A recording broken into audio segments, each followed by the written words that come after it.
जय माँ दुर्गा। दोस्तों, नवरात्रि का महापर्व बहुत ही शुभ और मंगलकारी माना जाता है। नवरात्रि के पूरे 9 दिन गंगा जल की हर एक बूंद की तरह पवित्र माने जाते हैं। यह शुभ समय भक्तों के जीवन में खुशियों की सौगात लेकर आता है। दोस्तों, आपको बता दें 2023 में इस साल माँ दुर्गा हाथी पर सवार होकर पृथ्वीलोक में पधारेंगे।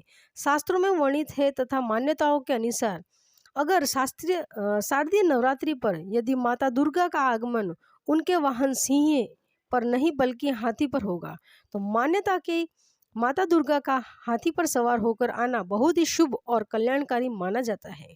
जीवन सुखमय हो जाता है। भक्ति का भरपूर लाभ भक्त जनों को मिलता है। दोस्तों, इस बार नवरात्रि के पूरे 9 दिन तक मनाई जाएगी। ना एक भी दिन कम है, ना ही एक भी दिन ज्यादा है। पूरे 9 दिनों तक मनाई जाएगी।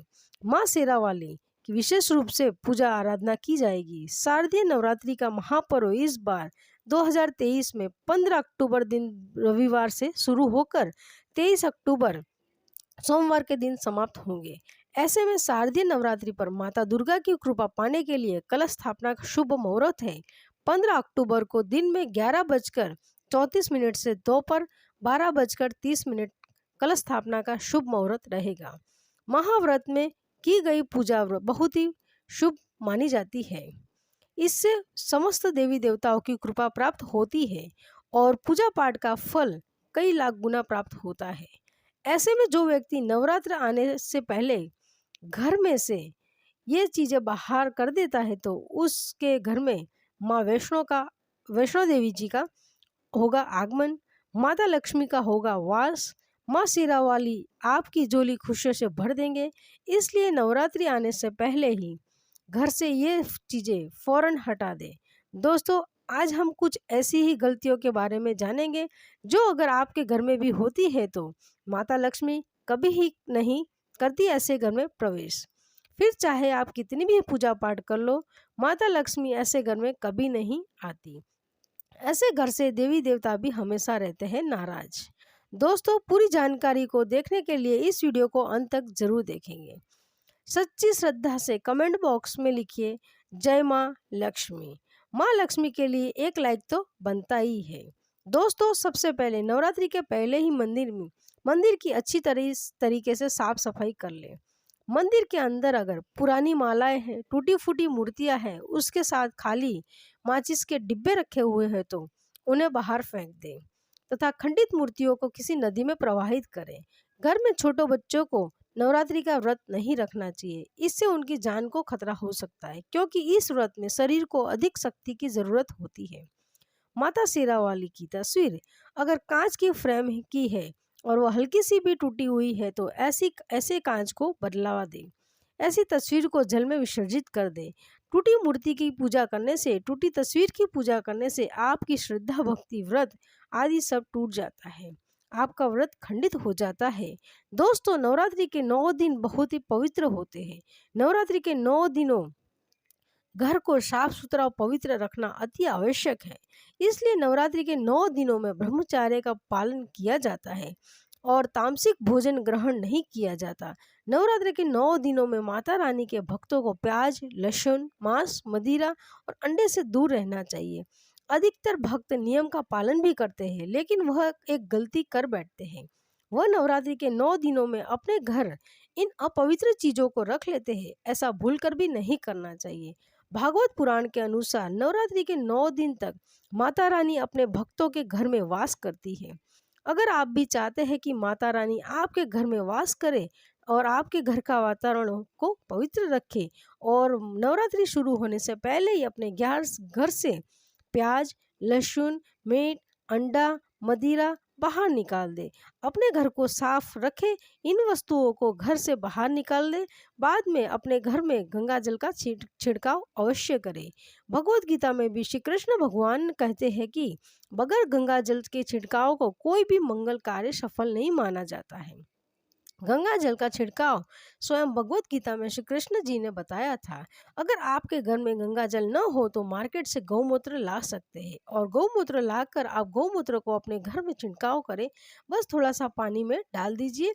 इसको आपके घर के वातावरण पवित्र हो जाएगा, घर में मौजूद नकारात्मक ऊर्जा भी नष्ट हो जाएगी। और जिस घर में वातावरण पवित्र होता है और नकारात्मक ऊर्जा नहीं होती, वहाँ माता रानी का आसव व आवास सदैव होता है। नवरात्रि के पहले आप अपने पूरे घर की अच्छी तरीके से साफ सफाई कर ले।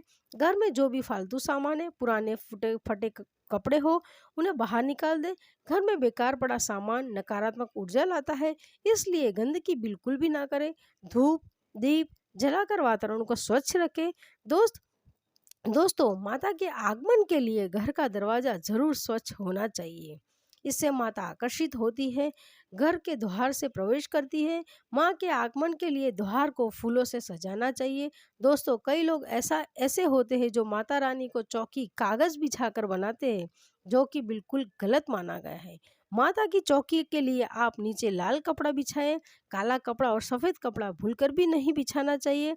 ध्यान रखें, कपड़ा फटा भी नहीं होना चाहिए। दोस्तों, अगर आपके घर में देवी देवताओं की खंडित मूर्ति, दिया या फटा हुआ चित्र अगर हो, तो उसे किसी पवित्र नदी में विसर्जित कर दे, क्योंकि ऐसी मूर्तियां और चित्र दुर्भाग्य लाती है। देवी देवताओं की खंडित मूर्ति की पूजा न करें, ना ही उन्हें घर में रखें, क्योंकि उन्हें घर में रखना बुरा माना जाता है। दोस्तों, वहीं अधिकतर लोग अपनी छत या घर के मुख्य दरवाजे के आसपास कबाड़ इकट्ठा कर देते हैं। ऐसा करना अशुभ माना जाता है।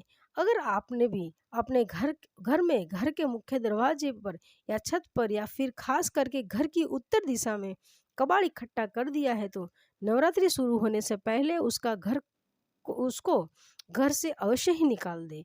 दोस्तों, यदि आपके घर कोई भी बंद घड़ी है, तो नवरात्रि शुरू होने से पहले अपने घर से हटा दे और नई घड़ी ले आए या उसकी मरम्मत करवा ले। घड़ी को प्रगति का प्रतीक माना जाता है।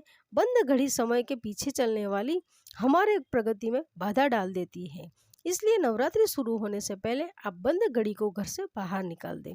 दोस्तों, अगर आपके घर के मंदिर में किसी भी तरह का कोई फालतू सामान रखा है, जैसे कि सड़े गले फूल, अगरबत्ती, धूप बत्ती के डिब्बे, माचिस आदि के डिब्बे, कोई भी खाली पैकेट मंदिर में न रखे, या फिर कोई फटी पुरानी धार्मिक पुस्तक या भगवान के कोई भी पुराने कपड़े जो खर्च हो गए हैं, मुकुट माला जो खराब हो गई है, उन्हें भी आप जितना जल्दी हो सके अपने मंदिर से हटा दीजिए।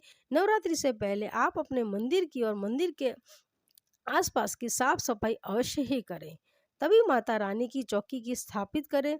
इसके साथ ही आप अपने धन रखने के स्थान में भी की सफाई अवश्य करें, क्योंकि नवरात्रि के दौरान माँ लक्ष्मी भी गृह प्रवेश करती है। धन रखने के स्थान पर किसी भी तरह की कोई भी फालतू सामान, टूटा फूटा सामान न रखें।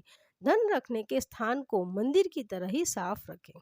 नवरात्रि के दौरान माता रानी की पूजा में कौड़ियों शामिल करें। माता रानी के साथ साथ रोजाना कौड़ी की भी पूजा करें। इसके बाद गौरी को धन रखने के स्थान पर रख दें। ऐसा करने से बरकत हमेशा होती है। आपके पास पुराने जूते चप्पल इकट्ठे हो गए हो, तो नवरात्रि से पहले उनको घर से बाहर निकाल दें। पुराने जूते चप्पल की अशुभता के कारण ही घर में नकारात्मक ऊर्जा आती है और घर में अशांति और तरह का माहौल रहता है। नवरात्रि आने से पहले घर से निकालना न भूलें। अगर जिस घर में ज्यादा होता है, उस घर में माता रानी का भी वास नहीं करती है। साथ ही साथ टूटे फूटे बर्तन अगर घर में पड़े हैं या टूटा हुआ आईना भी अगर घर में है, तो उसे भी निकाल दीजिए। टूटे फूटे ईंट बर्तन भी नहीं रखना चाहिए, इससे माता लक्ष्मी जी नाराज हो जाती है। अब हम जानते हैं नवरात्र के दौरान क्या नहीं खाना चाहिए और क्या क्यों नहीं पीना चाहिए, और कौन सा फल खाने से व्रत संपूर्ण और सफल होता है। दोस्तों, हमारे चैनल को सब्सक्राइब जरूर कीजिएगा और बेल आइकन प्रेस दबाना न भूलिएगा। आइए शुरू करते हैं दोस्तों। नवरात्रि के दिन से जरूर क्या खाना चाहिए।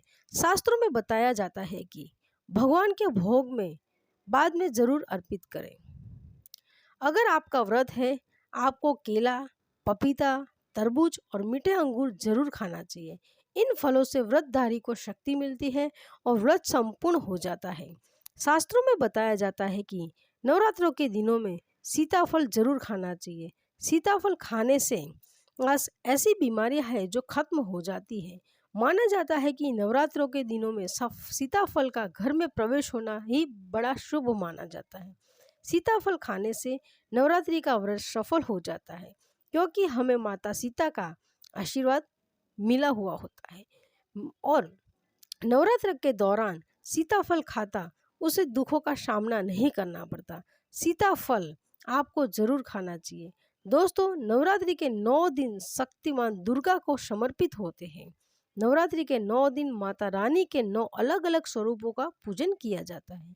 नवरात्रि के 9 दिनों में माता रानी को अलग अलग स्वरूप से हिसाब से अलग भोग अर्पित किए जाते हैं। लेकिन क्या आप जानते हैं, कुछ ऐसी वस्तु है जिन्हें नवरात्रि के दौरान भूल कर भी माता रानी को अर्पित नहीं करना चाहिए। अगर इन वस्तुओं को आप गलती से भी माता रानी को व्रत और पूजन का पूर्ण लाभ नहीं होगा। इसलिए माता रानी की कृपा प्राप्त करने के लिए आपको यह जानना अति आवश्यक है कि वह कौन सी ऐसी वस्तु है जो माता रानी के पूजन में भूल कर भी इस्तेमाल नहीं करना चाहिए। तो आइए माँ का जयकारा लगाते हुए वीडियो को शुरू करते हैं। दोस्तों, नंबर 1, एक नवरात्रि के दौरान शादीशुदा महिलाओं को सफेद वस्त्र कपड़े पहनकर पूजा पाठ नहीं करना चाहिए। साथ ही साथ काले कपड़े भी नहीं पहनने चाहिए। इससे पूजा व्रत आदि इत्यादि खंडित हो जाती है। माता की चौकी जब आप लगाए तो उसके नीचे कागज नहीं लगाना चाहिए। माता की चौकी हमेशा लाल कपड़ा बिछाकर ही बनाना चाहिए। हमेशा याद रहे, नवरात्रों के इन 9 दिनों तक व्रतधारी को अपना आसन चौकी के आगे ही लगाना चाहिए और मंदिर को नवरात्रों के दौरान अकेला नहीं छोड़ना चाहिए। बहुत ही अशुभ माना जाता है। इससे दुर्गा माता नाराज हो जाती है और हमेशा के लिए चली जाती है। दोस्तों, नंबर 2, नारियल। हिंदू धर्म में नारियल को समृद्धि का, धन, श्रद्धा और सम्मान का सूचक माना जाता है। नारियल को श्रीफल भी कहा जाता है। नारियल को सुख समृद्धि में वृद्धि करने वाला माना जाता है। नारियल का हर मांगलिक कार्य में विशेष महत्व होता है।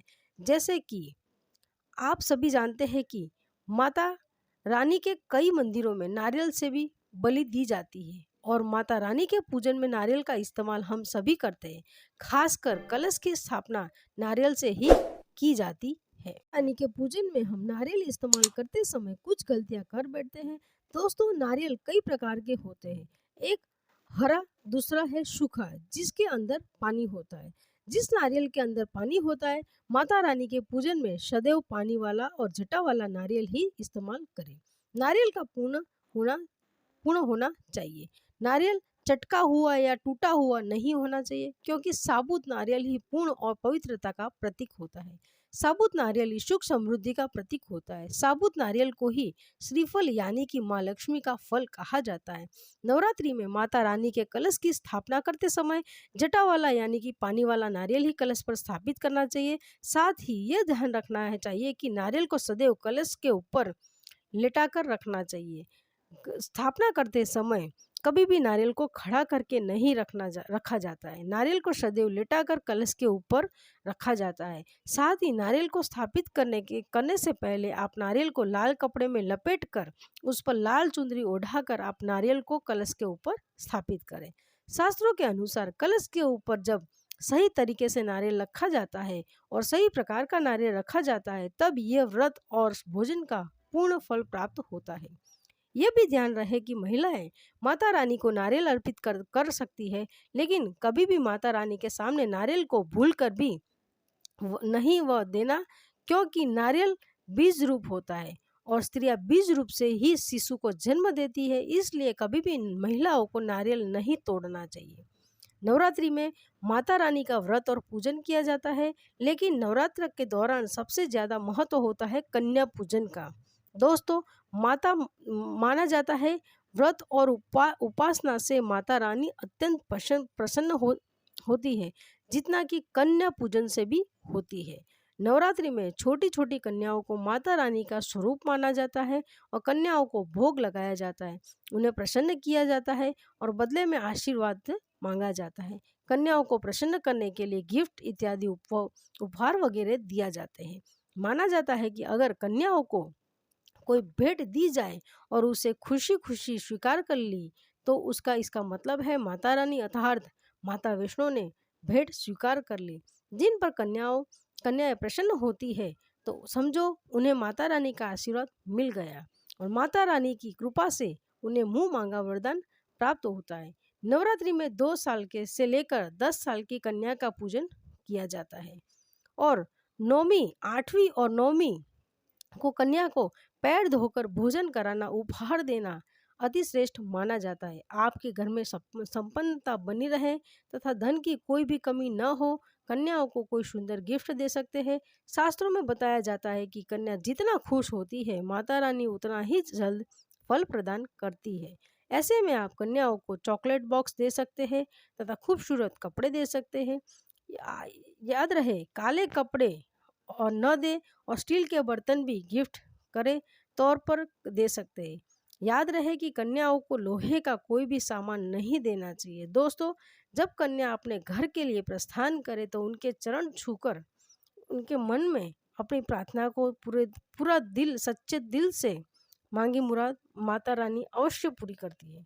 प्रिय भक्तों, आज के वीडियो में बस इतना ही।